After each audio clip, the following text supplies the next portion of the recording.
কল্যাণ কামনা করতেছি। আসসালামু আলাইকুম ওয়া রাহমাতুল্লাহ। মুসলিম আমি, সংগ্রামী আমি চিররণবীর, আল্লাহকে ছাড়া কাউকে মানিয়া নারায়ে তাকবীর। একদিন ওহিনী আসছে আমাদের রাসূলুল্লাহ সাল্লাল্লাহু আলাইহি ওয়াসাল্লামের কাছে। জিবরাইল এসে বলতেছে, নবী গো, আজকে আমি আপনাকে একটা অবনব কথা শোনাতে যাচ্ছি, যা ইতিপূর্বে আপনি জানতেন না। আল্লাহর একনিষ্ঠ এক বান্দা ছিল, তার নাম ছিল লোকমান। সে তার সন্তানদেরকে ওসিয়ত করতেছিল, ইয়া বুনাইয়া লা তুশরিক বিল্লাহ, হে আদরের সন্তান, তোমরা আল্লাহর সাথে শরীক করো না। এই কথাগুলো আল্লাহর এমন ভালো লাগছে, এই কথাগুলো নোট করছে, কুট করছে, কোরআনের মধ্যে লিপিবদ্ধ করছে। এই জাতি কিয়ামত পর্যন্ত শুধু পড়বে, মানবে না। তাই তো শুধু পড়বে, মানবে না। পড়তেও হবে, মানতেও হবে। সম্মানিত উপস্থিতি, এখানে আমাদের জেলার নেতা আছে, উপজেলার নেতা আছে। আমার মনে হয় বাংলাদেশ জামাত ইসলামী ব্যতীত কোরআন পড়ে, কোরআন হুবহু মানে, এইরকম আমি কাউরে দেখি নাই। কারণ তার সন্তানদের ডেকে বললো, ও আমার আদরের সন্তান। আপনি কি বলছেন এখানে কেউ কি আছেন? তার সন্তানদের ডেকে এনে আদর করে বলছেন, ইয়া বুনাইয়া, ও আমার আদরের সন্তান, লা তুশরিক বিল্লাহ, তোমরা আল্লাহর সাথে শরীক করো না। বলছেন কোন নেতা বলে, কোন দলের নেতা বলে, তার সন্তানদের বলে, তাদের কর্মীদের বলে না। কিন্তু বলা তো উচিত ছিল কিনা? আগে আল্লাহ রাসূল সাল্লাল্লাহু আলাইহি ওয়াসাল্লাম 13 বছর 3টা দাওয়াত দিছে। 3টা দাওয়াত কি? ও আমার দেশবাসী, আল্লাহরে শুধুমাত্র একমাত্র রব মেনে নাও, তাওহীদ মেনে নাও, আমি যে রাসূল, আমার রিসালাত মেনে নাও। যদি মেনে নিয়ে থাকো, তাহলে সর্বময় জীবনের সমস্ত হিসাব নিকাশ একদিন আল্লাহর দরবারে দাঁড়িয়ে দিতেই হবে। সেই হেতু আখেরাতের চিন্তা করো, আখেরাতও মেনে নাও। তোমাদের এই জিন্দেগি শেষ না, আরেকটা জিন্দেগি আছে, ওই জিন্দেগির জন্য প্রিপারেশন নাও। বাংলাদেশ জামাত ইসলামী এটাই চাই। বাংলাদেশ জামাত ইসলামী প্রত্যেকটা জায়গায় এই দাওয়াতই দিয়ে যাচ্ছে। নতুন কোন দাওয়াত নিয়ে জামাত ইসলাম আসে নাই, আসছে। আগে এক গ্রুপ আরেক গ্রুপের সাথে যুদ্ধ হইতো, ব্যবহার হইতো তরবারি আর কি ঢাল। এই ঢাল আর তরবারি যার যত ধার ছিল, যার যত পেশি শক্তি ছিল, ওরাই বিজয় হইতো। কি যদি মুসলিম বিজয় হইতো, তাহলে কোরআন দিয়ে দেশ চলতো।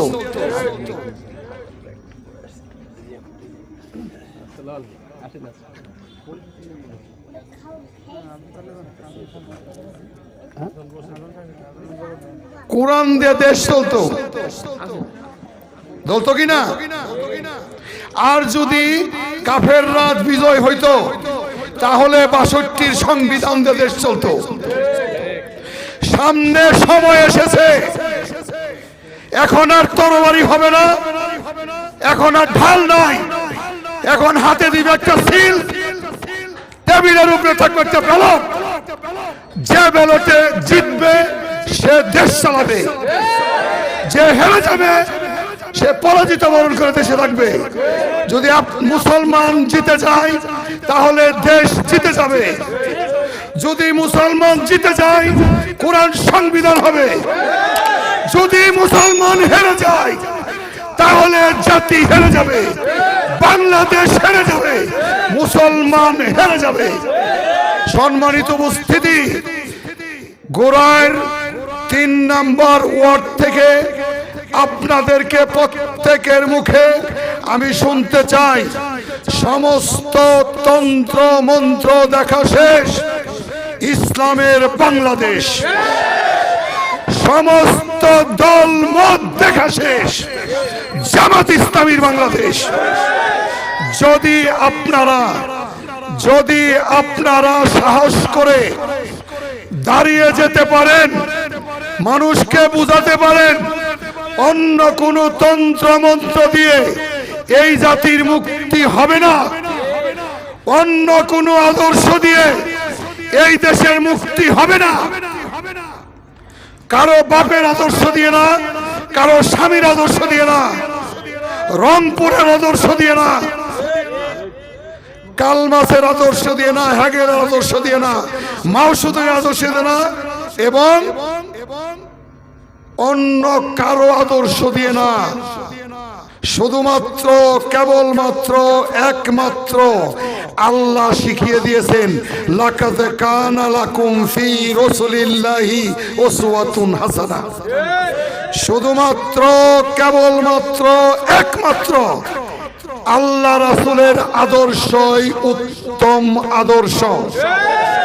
এই আদর্শ যদি ব্যক্তি জীবনে, এই আদর্শ যদি পারিবারিক জীবনে, এই আদর্শ যদি সামাজিক জীবনে, এই আদর্শ যদি রাষ্ট্রীয় জীবনে প্রতিষ্ঠা করা যায়, তাহলে এই দেশ হবে পৃথিবীর মধ্যে রোল মডেল। চান না? আসুন আসুন সবাই সরসরে বলে উঠি, ইসলাম ছিল, ইসলাম আছে, ইসলাম থাকবে ইনশাআল্লাহ। বলা যাবে না? প্রত্যেকটা ঘরে ঘরে, প্রত্যেকটা বাড়িতে বাড়িতে আপনাদের এই দাওয়াত পৌঁছে দিতে হবে। যেরকম আল্লাহ রব্বুল আলামিন কোরআনের মধ্যে কোট করছে, নোট করছে, আপনাদের জন্য উপমা পেশ করে কোরআনের মধ্যে রেখে দিয়েছে। আমরা শুধু কোরআন পড়ব না, কোরআন দিয়ে আমাদের ব্যক্তিগত জীবন, কোরআন দিয়ে আমাদের পারিবারিক জীবন, কোরআন দিয়ে আমাদের সামাজিক জীবন, কোরআন দিয়ে আমাদের ওই পার্লামেন্ট চালাতে হবে। কি কোরআন দিয়ে প্রত্যেকটা জায়গার মধ্যে কোরআন সেট করতে হবে, শুধু মনের মধ্যে না, প্রত্যেকটা জায়গার মধ্যে। সচিবালয়ে যখন কোরআন থাকবে, ওই রকম এই ইউনুর কাছেও কোরআন থাকবে, থানার ওসির কাছেও কোরআন থাকবে, সব মানুষের কাছে কোরআন থাকবে। কোরআন দিয়ে জীবন গঠন যদি করতে পারি আমরা, তাহলে আমাদেরকে কেউ আর বলবে না নিম্নয়ের দেশ, মধ্যয়ের দেশ। আমাদের আয় থাকুক আর না থাকুক, আমাদের কলিজার মধ্যে ঈমান দিয়ে বড় থাকবে ইনশাআল্লাহ। কি আমরা দুনিয়া ছেড়ে দেব আখিরাতের জন্যে? কি পারবো না? 3 নম্বর ওয়ার্ডে থেকে যেন আমরা কালেমার পতাকা উঠাতে পারি, এই প্রত্যয় সবাইকে, এই পণ সবাইকে, এই ওয়াদা সবাইকে নিয়ে মাঠে নামতে হবে। যদি নামতে পারেন, যদি আপনারা বাড়ি বাড়ি পৌঁছে দিতে পারেন, যদি আপনারা সমস্ত মানুষের কাছে পৌঁছাতে পারেন, তাহলে আগামীর বাংলাদেশ জামাত ইসলামীর বাংলাদেশ হবে ইনশাআল্লাহ। আল্লাহ যেন আমাদেরকে, আমি অগুছালো কিছু কথা বললাম, আল্লাহ যেন আমাদের এই কথাগুলো আমল করার তৌফিক দান করেন, আমাকেও যেন করেন আল্লাহ। ওমা তৌফিক ইল্লা বিল্লাহ। আসসালামু আলাইকুম ওয়া রাহমাতুল্লাহ।